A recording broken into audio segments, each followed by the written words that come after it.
नमस्कार, आप देख रहे हैं हल्ला बोल टीवी। मैं हूं अली। दुलार चंद हत्याकांड के बाद पुलिस एक्शन में आ चुकी है और मोकामा में नए नियम बनाए गए हैं। क्या है पूरा मामला, इस पर ज्यादा जानकारी देने के लिए हमारे साथ मौजूद है हल्ला बोल टीवी के संपादक दीपक शर्मा।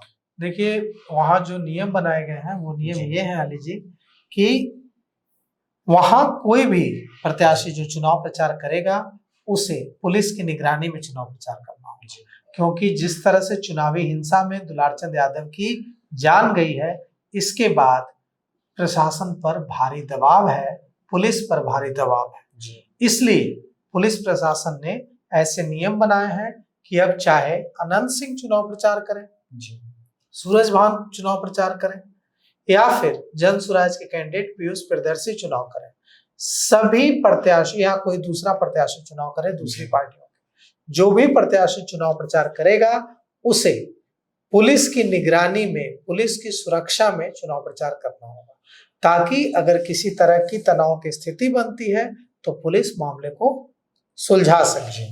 यह नियम दूसरे विधानसभा क्षेत्रों में लागू नहीं है। मोकामा में जिस तरह से तनाव हुआ है, जिस तरह से दुलारचंद यादव की हत्या हुई है और उसके बाद जिस तरह से लगातार वहां तनाव बढ़ता जा रहा है, झड़प की खबरें आ रही हैं कि शव यात्रा में भी झड़प हुई, पत्थरबाजी हुई। वीणा देवी ने शिकायत की कि उनकी गाड़ी भी क्षतिग्रस्त की गई पंडारक थाने में, जो सूरजभान सिंह की पत्नी है, आरजेडी कैंडिडेट है वीणा देवी।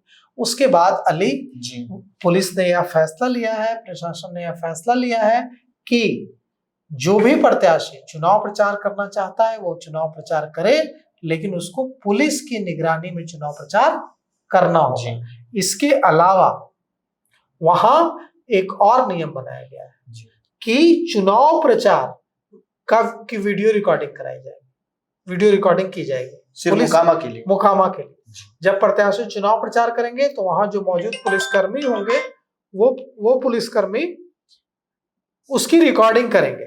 तब ये हुआ सर कि पुलिस प्रशासन जो है वो पक्का करना चाहती है कि आगे है इस तरह का घटना दोबारा ना हो। बिल्कुल, इस तरह की घटना दोबारा ना हो, ये पक्का करना मजबूरी है। देखिए, जिस तरह से पुलिस और प्रशासन की फजीहत हो रही है इस पूरे घटना को लेकर, आप सोचिए कि दिन दहाड़े एक चुनाव प्रचार के दौरान गोलियां चल रही हैं, एक बाहुबली दुलारचंद यादव की हत्या हो जा रही है, दूसरे बाहुबली अनंत सिंह पर आरोप लग रहा है कि अनंत सिंह ने गाड़ी चढ़ाकर मार दिया, गोली मार दी। सूरजभान सिंह की पत्नी वीणा देवी आरोप लगा रही है कि मेरे वाहन को क्षतिग्रस्त कर दिया पत्थरबाजी की। तो ये सारी जो चीजें हो रही हैं, इससे कहीं ना कहीं पुलिस की फजीहत हो रही है। पुलिस प्रशासन की साख पर बट्टा लग रहा है। इसीलिए बिहार पुलिस और बिहार के प्रशासन ने इस तरह की व्यवस्था की है कि लगातार मोकामा में इस तरह की चीजें हो रही हैं। मोकामा हॉट सीट बन गया है, वहां दो बाहुबली चुनाव लड़ रहे हैं, सूरजभान और अनंत सिंह दोनों एक दूसरे के आमने सामने हैं।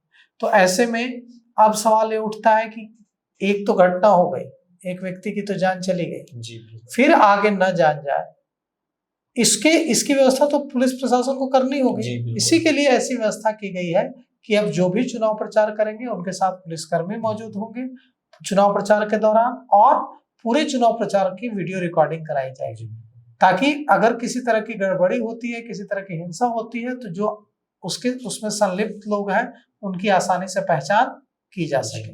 अब देखिए इस मामले में क्या कुछ होता है। तो सुना अपनी मोकामा में जो नियम बनाए गए हैं, इस नियम को लेकर आपकी क्या राय है? अपनी राय कमेंट बॉक्स में जरूर दें। तो फिलहाल इस पेशकश में इतना ही। आगे के लिए देखते रहे हल्ला बोल टीवी।